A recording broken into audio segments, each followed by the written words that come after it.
Hey everyone, Sean Frangella here with the new two-part tutorial about how to model and texture these pint glasses with labels that are transparent on the front and back of the glass, and then how to animate them and have them clank into each other using some dynamics and some fun animation in Cinema 4D.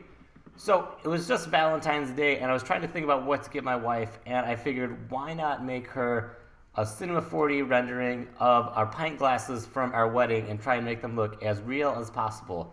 And then I got doing that and I thought maybe, next year I can give her this animation with dynamics to show how our relationship is just getting better and better. So this is my reference photo, and these are actual glasses that we had printed, and this is our goal of our still render. So in the first part of this tutorial, we'll model and texture this glass in Cinema 4D, and then we'll come into Photoshop and add some additional color correction and work for our colors in Photoshop. And then for the second half of the tutorial, we'll work on this animation in Cinema 4D and then go over into After Effects and add some color correction and render out our final video. And the cool thing about this process is once you have this set up, these could really be any labels and any shape with the glass. So if you look at pint glasses online, there's a lot of cool glasses with different labels and labels on the front and back and transparent labels with multiple colors, and you could apply this to a lot of things. So you don't have to use my wedding texture and my logos for our wedding. You could use something that might make a little more sense for your plan. So let's get right to it. I'm going to go into Cinema 4D and we'll start this file from scratch. So this will be our final still file, and our animation for part 2 will look like this as I have these up already.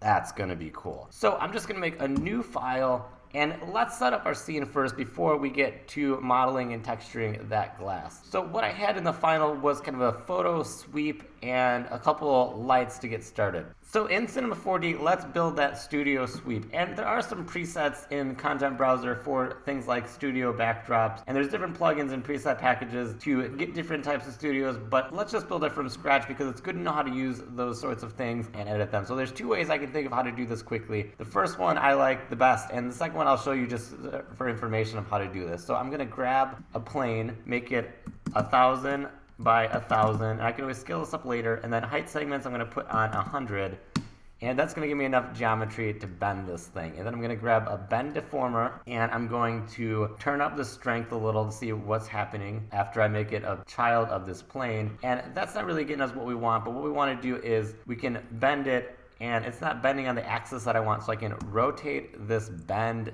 element into place and then move it back to where I want that. And now if we get this bend to about the contour of this floor, what we can do is in the bend, turn up the strength to bend it more. And if we want this bend to be smoother, we can just scale up the whole thing. And again, in the plane, we can always turn up the width if we need to, and turn up the height if we're ever seeing above the ceiling. So this is a really good way to do this because then we can always change this and scale it later. Just for reference, the other way that I can think of to do this is if I get on my side view and draw a spline, and I have a lot of these tools up here, so if you want to know how to customize this stuff and get all of these extra tools as well as this menu, I have another tutorial on that I'll link to. Grab my Bezier spline, draw a ground path as it would be, and just make a curve up to the top. And then for that spline path, I'm going to go back to object mode, and I'm going to either copy that or make an instance of it. And in my view over here, I'm just going to move that instance over, and then I'm going to drop both of those into a loft, and that's going to connect it. So same deal here. If I want to edit this one, I could always just grab those points and move it around, add more subdivisions if I need to. So neither of these are, right or wrong. I just prefer the bend one, so I'll go with that one, but use whichever one you want. So we have this studio that I'll just make a lot bigger so we can kind of block out our scene. So first I'll get a camera so we can see what we're doing and kind of line up our shot. And we don't have our glass yet, so I'll just build a cube as kind of a stand-in for that. Kind of set up our shot around that. We'll have our glass over here, and the camera will be kind of low, and just move that out enough and get on my camera view and move it away from the sweep enough. And then for reference, I'll just scale the cube up, and I'll just put that on the top of our little studio sweep. And then let's get some lights in here. So what I had for the final one to start out with is a light kind of off to the left over here, and I'll make that kind of a little bluish color, maybe not that harsh. And then I'll just copy paste that light and put one over on the other side and make it kind of just a reddish color, because that'll go nicely with, the label that I had. So these could be whatever colors you think work best, and we'll probably tweak these later. And then for the final shot, turn on ambient occlusion, which we can again turn off later. And this would be a good time to set up our render settings. So I'll turn on ambient occlusion, and then for the final one, I did it at 1280 by 720. You could do it 1920 by 1080 if you want to, have super HD. I'm just going to build this at 960 by 540 and then turn up the render settings later. Now we can kind of get our basic shot of what we want. So I'm just going to line up the camera and figure where this glass would be, and then once we build that glass, we can drop it in. So we can see, here, turn on area shadows to see how nice those would look, scale up this plane so I can see the tops of it a bit. And I'm just going to do a quick render to kind of get an idea of what's going on in the scene. So that's kind of our scene so far with a stand-in, and that's fine for now. Again, we can change everything later. So let's build out that glass. So we could build that in Cinema 4D with Bezier path and just kind of block out the shape. And if you're more comfortable with that, that's fine. What I'm going to do is jump over into Illustrator and draw out one little slice of that, and then we're going to drop it into a lathe nerd. So in Illustrator, I'm just going to make a new document, and it doesn't really matter what size it is, just because we're going to use this just as the path. And I'll click OK. And when I was looking up these images for reference, I just grabbed one of those, which we'll just use for reference of the shape. So I'm just going to drop that into Illustrator just as our reference, really just to get the line right. So I'll just scale that down a bit. I'll draw a guide to kind of get the center of this glass, because that's all we're going to use is half of it. And then I'm going to draw a straight line from left to right, and then an extra point up here. And I'm going to give that a color, flip this so it's just the stroke, round the corners, turn this weight up a bit so we get this nice rounded corner. We could just build it from here, but let's add a little bit of detail that'll pay off a lot later. So I'm going to object path, outline this stroke, and then what I'm going to do to get some extra details, grab these paths down here and move these 2 points up and then move them over. So that'll give us our extra little bottom glass. And I'm going to move this point and then just cut with letter C between those 2 points and delete those. And then if I shift X or flip these, we can see our lines. And to get that nice smooth transition here, I'm just gonna again use cut to cut here and here and delete those two. And I really could turn this image off at this point and get my pen tool and just hover over this and fill in that with a little smoother shape. I want to do 2 more things, and that's all we're going to do in Illustrator. And again, you could do this in Cinema 4D. This is just my preferred technique. So what we're going to do, and if we look at our reference image, you can see that there's this little lip and things kind of bevel in a little on the bottom. So let's add a little extra details to those, which will really pay off. So to do that extra little lip, I'm just going to press L to grab an ellipse or go over here and hold Shift to constrain and just draw a circle that's a little bigger than this and line it up. And we could smooth out this corner. You know what, maybe we'll do that too.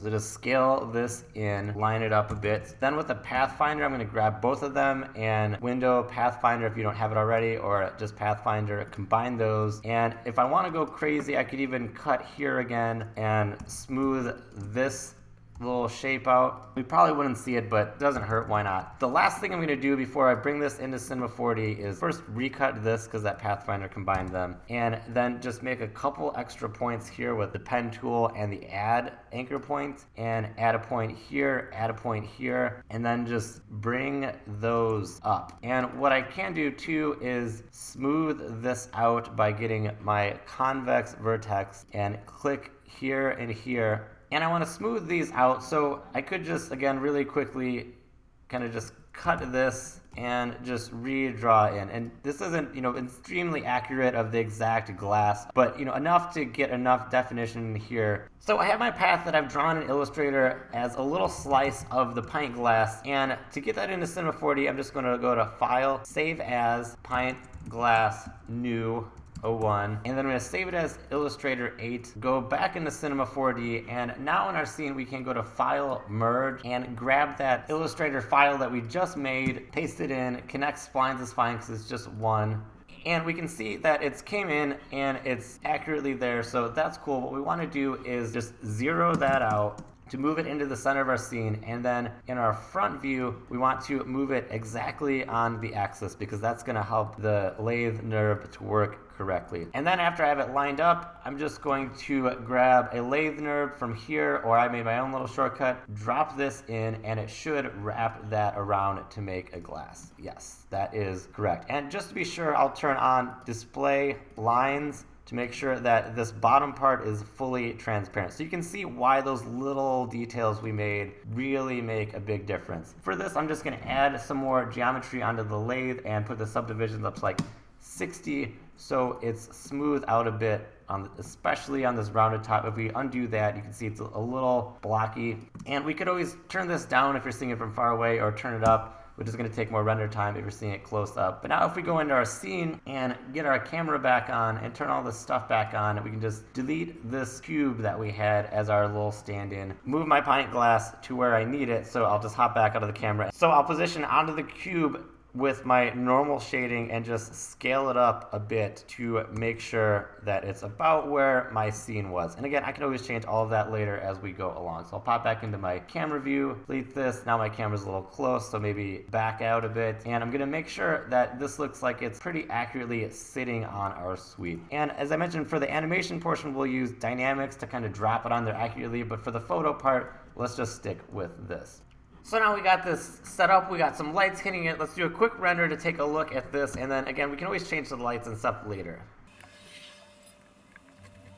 And that's looking pretty nice. You know, we could stop there if it was just a paper cup, but there's no texture on it yet, and that's really what's gonna make this thing sing, is the work we put into this glass texture. So just to keep things moving, I'm gonna turn off ambient occlusion for now. And for my lights, just turn off shadows because I don't need to see them all the time, and that's what's gonna take a lot of the render time. So again, quick render, real quick, and it's pretty instantaneous because we're not getting all that information, which is fine. So for this first glass, let's build that texture. And you might just think, make a little texture, call it glass, add some refraction, and that will get us glass. So let's just drop this on here and do a quick little test render, and then look at our other texture.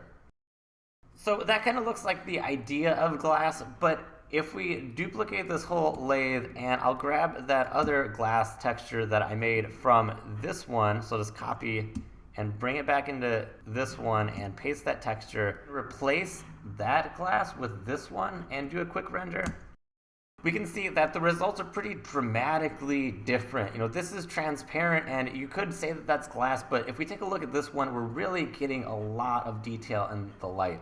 And just to really sell this, I'll turn up the render settings for a second on my standard renderer and let it render with all of this stuff. So I'll turn these back on just for the sake of comparison.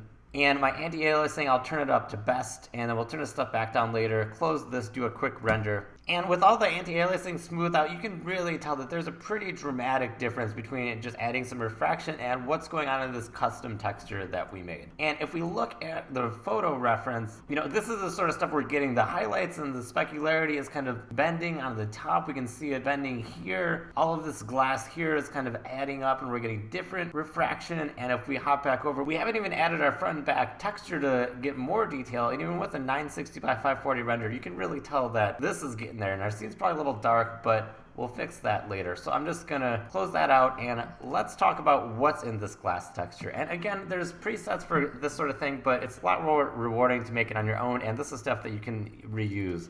Rather than just normal refraction, this one has some color changes, diffusion changes, transparency edits, and a lot of reflection editing, as well as the spec, and then some changes to this illumination tag. So let's just make a new texture and build this one from scratch. So I'll just delete this one and delete this extra tag, and let's just make a new one and we'll build that glass. So I'm gonna just double click for new texture, and we'll call this glass B, and this will be our good representation of glass. So we'll go through each of these, and I'll just start from color. And I did a lot of research on how to build an accurate glass material in Cinema 4D and kind of what goes into actual glass and the reasoning behind this. And it really helps when you understand this stuff. So in our color, we want to make it white because apparently, according to science, that's what glass would be if it did have a color, is 100% white. And under diffusion, we want to take it down and have it not affect specularity. What this is going to do is help break up the light, because what diffusion is doing is controlling the amount of scattered light that a surface reflects. And glass is a hard polished surface, so it's not going to break it up as much. So moving on, let's get to transparency. And rather than turning this up, we want to go to 1.52 exactly, because that is actually the refractive index of glass. And then we can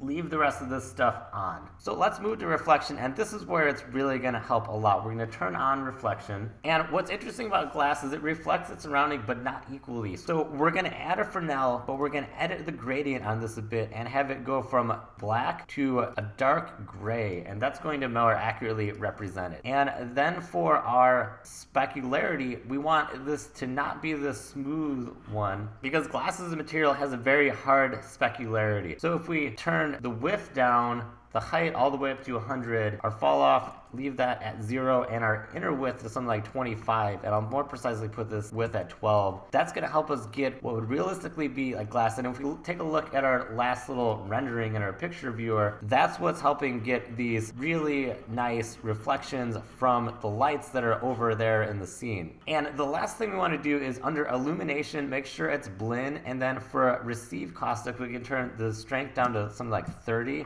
And that's going to just give more detail to our texture, from as much as I understand being not a scientist, but someone who likes animation. So I'll just close this out, and then I'll drag this to and just drag this new material to our second class. And just to get an idea of this, I'm going to turn our settings down because we don't need to have that big render time every time. So I'll just go to geometry, no anti-occlusion, and take our lights back down to no shadows, and do a quick render. And we just built that in a couple of minutes, but that is working nicely. That's going to look like glass, and that's going to pay off huge for the rest of the project. And now maybe since I have my actual glass model that I could move into place for my main glass and delete this other one, it'd be a good time to kind of work on our lights a little more. It's a little grayish, so I don't think I want this extreme of blue. Maybe a lighter blue, or maybe I'll even try with a tan for now for our key light. And this one is a little too pink, so I'll go. And what I had in my final scene is another copy of these lights. So I'll just duplicate this. So I'll name these real quick of just fill, key, maybe turn the fill down a little, and again, maybe move it back in a bit. And then I'm going to duplicate that fill light, and I'll leave this one at pink. And what I had was some little rim lights behind the glasses that actually give it more reflections, which helps really nicely with glass. So I'll make this one a tan, copy that one, and just move it over, and maybe make this that pinkish color. And you could really go crazy with adding a lot of lights for the reflections of the glass. And this one will be nice when we add that second glass, and you can kind of see over here where those are hitting when we turn up the reflections. Same thing with this one. And I'll do another quick render to take a look at this. And our key's probably a little hot, so I'll just take that down to 75, do another render, and those are looking pretty cool. And maybe the second rim, I'll make it a different color just to not have so much pink in there. And, that's helping. We could tone that down, but, that's assuming there's a big room filled with all of these lights. And that helps us get an idea of what's going on with our glass and how the light's going to hit it and bounce off. And we're cool with that texture, but we should probably make this sweep an actual material instead of this default gray. So I'll just make a quick floor texture, make that not 100% white, but a little more towards white, and add a bit of reflection in that, and just turn on the blurriness a bit, maybe 10, and maybe we'll change that later. And this will give us a more accurate idea, and then we might need to tone our lights down a bit. I'll just do a quick render. And I'm actually pretty content with that. The only thing I might want to do is just add more subdivisions to that sweep, actually, so we're not seeing this little line. So the only thing I'm going to do now is go to this plane, turn the segments up to like 300, and I can always get out of here. And that's what I like about this bend. Just scale the bend up, get it smoother, and let me do another Shift R render. And you can see that's why I like this way of making a sweep, because we don't have to edit points. If we look at the difference,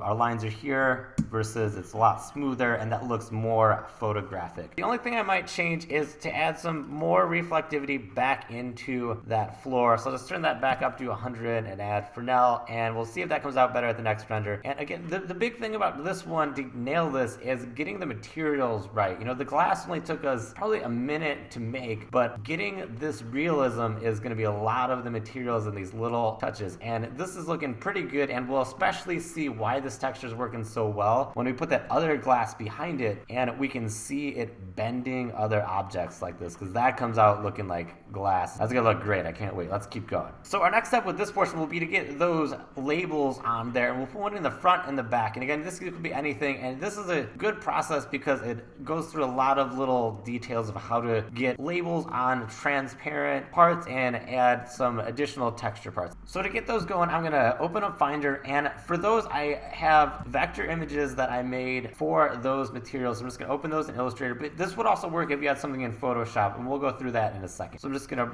open up both of those, and here was my front logo, and there's only one thing I need to do with this. This needs to be transparent in this white area, and I need to knock this out. And I can see that it's not. If I put a shape behind here and give it some color, I'm still seeing the white. So if you're using something from Illustrator, which is good because you can get a lot of resolution, you're gonna wanna make sure to do something like Pathfinder minus those parts out and make sure that that's transparent. So that's good. And to get this as an image, we're not going to bring it directly into Cinema 4D. What I'm going to do is copy this image and then in Photoshop make a new image. It's fine for now. And then I'm going to paste that as a smart object, paste, and delete my background. And you can see that this is transparent. Now, when we bring it into Cinema 4D, we want this to be very high resolution so it doesn't get pixelated if it's really close, because the anti-aliasing isn't going to help this. It's the quality of this image. And because we brought this in as a vector smart object, what we can do is go to image size and just blow this up to like 500%, and it's gonna not lose resolution because it's a vector smart. So one other thing, because I know the UVs on this glass are gonna be vertical, I'm gonna have to rotate this image counterclockwise, and I might have to end up editing it in Cinema 4D anyway, but there's a little bit of tweaking the textures to get it to be the size and rotation that you want anyway. So knowing that it'll come in kind of off, I'm just gonna rotate it, and the one thing we wanna make sure of is that there is at least 1 pixel of white on all the edges. We can see that there's not here, and if we bring that in, we would actually get kind of a repeating band around it, which we don't want. So one last step is I'm just gonna go to image canvas size and make this 20 pixels bigger on each. So for this one, I'm just gonna then save for web, or I could save as a PNG, but this kind of quickens the process of getting transparent PNG. Save this wherever I want my images, and then I can do the same thing with the other one and kind of just take care of these couple steps at the same time. So again, I'm just gonna copy this, paste it into the same file, rotate it around, hide the other one, and then save for web again. That's all we need to use Photoshop or Illustrator for. So let's go back into Cinema 4D and make that label. So I'll just make a new material, and I'll call this label front. And then for the color, I'm going to use an image, and I'm gonna find that image and press enter. Don't need to copy it. And then for the alpha channel, to get that knocked out, I'm gonna turn on the alpha channel and use the same image. And that's going to create transparency. So it looks crazy there because it's this wrapping sphere, but it'll work, trust me. And then I want to add a little bit of reflection here because we figure if this is actual paint, it's going to be reflective with maybe Frangella, because that always looks nice, and blur that out a bit. So we just kind of see some of the light hitting it, but not actual reflection of objects. And then I'm going to drop that as another material onto our lathe, and it's going to freak out and make it huge. And you know, this would maybe even look cool, but that's not what I want. So if you don't want this to come in as kind of a giant mess, what we need to do is change some of the properties of the tag, how this image is being projected onto the glass. So if I click up here for the tag properties of that lathe, I want to turn off tile because I only want one, and then I can scale it down. So let's go 25 by 25, and it's looking close. And then I can use the UV offsets to move it around into place, and it looks a little distorted and upside down, but that's okay. We can just again offset it a bit, and I'll go out of my camera to make sure it's going on the front. And to flip it, I can just make the tiling negative on both, and that's going to flip it. So no need to go back into Photoshop, but I could. And I'm just going to wrap that around the front, scale it into place, and just move it until it's in the front of my shot. And I can make it bigger or smaller if I want, depending on what you're working with. Maybe you want it to be the whole glass, maybe you just want a little label. It's really creative decision at this point. Let's do a quick little render. And yes, that is looking cool now. Even with all the settings turned pretty low, we're getting pretty close. The only couple things I noticed with this one is, and it looks like this little line line from our sweep is kind of bothering me, so I might just move everything away from this little bend for now. Just a little, just grab all of our stuff, move it back a bit, and we'll check that on the next render. We're almost there. Everything from this point is just kind of duplicating the same stuff because we did the work to set up these materials ahead of time. So to get that back logo, we're just gonna duplicate this material, holding command, label back, and all we're gonna do is change the color to back logo B and the alpha to back logo B, and that gives us our second texture. And then rather than dropping this on again, because if we do that, it's gonna blow everything up again, we can copy the tag and then change this. And this is where the difference between textures and texture tags is really important. Is same as the materials, if I hold command, drag, it's gonna duplicate that texture with all the same properties. So now all I need to do is go to material down here, click this little arrow pointed at label back, and if we offset this now a bit just down and do a quick render. And for this one, to get an idea of that, I'll just turn off my shadows because I don't need them again right now, and I'll do Option R just to get an idea of what's happening here. And just to check my work, we can see that they're both projecting onto there in the same way, and I didn't have to change anything except point that little there. So that's a huge time saver. So all I need to do now is grab this texture, and I'll hop out of my camera, and I'm just gonna move the UV coordinate offset to the back, going around this way. And the reason that I go around this way is because even though this isn't a lathe image, there's still a seam on the edge, even if we can't see it with the texture. So if I go around the other way, you're gonna lose your texture. So if that's happening, no big deal. Just try reversing it and going the other way. You might just be hitting the seam of the object. So I'll just line that up, and I'm purposely offsetting these a bit just so I can see through it. And that's my one glass. So all I have to do is, instead of copy paste this, make an instance of it, move it over, and since I locked this axis down to the bottom, it's going to be a lot easier to position this roughly into place. And again, with the second half of the tutorial, we'll use dynamics if you're on the full studio version to kind of drop these things in, but for now, we'll just get it kind of close to there for this photo. And I'm purposely going to put it behind here so we can really see some of that refraction happening. And make sure it's not going through the floor because that's going to make it look not very real. Just position it wherever you want it, where you think it's a cool looking shot and they're overlapping enough. So that's looking good. I like how that is. All I want to do is spin this around, and again, because the axis is over here, I can just press R and rotate this so I can see the other label. And I want it to look a little offset because I want it to look real. I don't want to look like it's perfectly staged. So now, just to get an idea, I'm going to do another render with my settings up and my ambient occlusion on, and I'll turn back on my lights and just do another Shift R, and we'll take a look.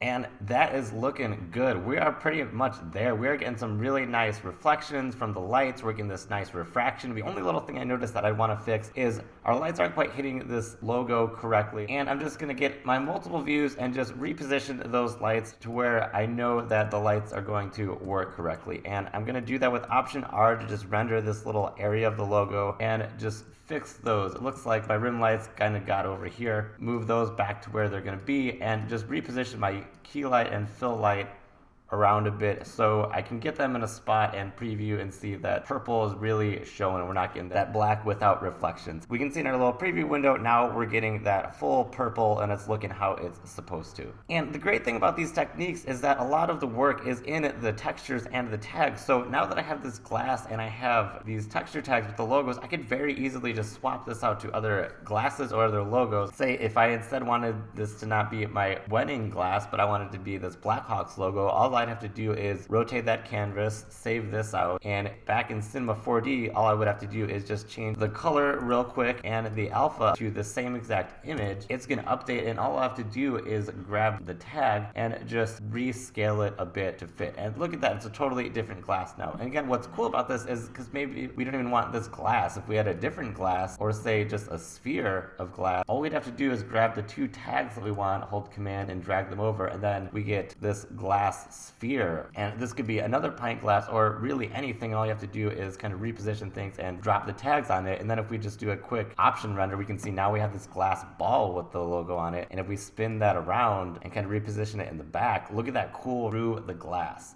So I'll undo that and get us back So the last thing we need to do to get this into Photoshop and do our final color correction is render this thing out. And that's always the struggle. And it could be some work to get the render time down because we want this as HD as possible. So for the final one, let's say we're doing 1920 by 1080. And we'll start with the standard render. If you're in Cinema 4D Lite, we want to turn on ambient occlusion, turn up anti-aliasing to something better than geometry. And this is the stuff that really starts to cut into render time and you really need to play with. So one setting you could do is this standard and turn this up just as much as you need. If you're in studio, you can change the physical quality and turn it way up if you want to high and turn on global illumination, and all this stuff is going to make it look better, but it's going to take a lot of render time. And when I did the test of this project, I did a render on the physical renderer with the GI turned on and QMC as a secondary method, and I just let it run over the week and then turn everything completely as high as it could. And this was the final render with everything looking really sharp, but this took 7 hours to render, and this is a pretty quick computer. And I'm not saying that to make the point of look how cool this thing was that I made that it took 7 hours to render. It's that you probably don't need those settings. So I did some tests while I was doing this. Here was the settings turned on the physical render with kind of medium. We can see we lose a little bit of quality, but this one only took about an hour, and that's still a lot for a still frame, but these are just tests to see what would happen. And if we look at that HD one, I actually had a problem. For some reason, there's some noise in here, and this is with everything turned up. So you imagine if this was a client project and this happened, this would be a big problem. And these other two quick ones I did, the physical with no GI, which again saves some time and doesn't look really that different. And finally I tried the standard renderer with 32-bit color but soft shadows, and that actually was a setting that I needed if that was causing this weird gradation. So when you're rendering it out, it's always a balance to figure out what you need to turn on and kind of doing some tests and figuring out what the settings need to be. So you probably don't need everything on high, but you want to figure out, okay, do I need the ambient occlusion? Probably. I probably need the shadows, but in this case I might not need global illumination. I might be fine with this at low, or in my case the final one was medium. And the last thing you'd want to do is save your file and then pick your color depth. 32-bit is going to give us a huge range of colors, but it's going to take a lot longer to render. And you know, if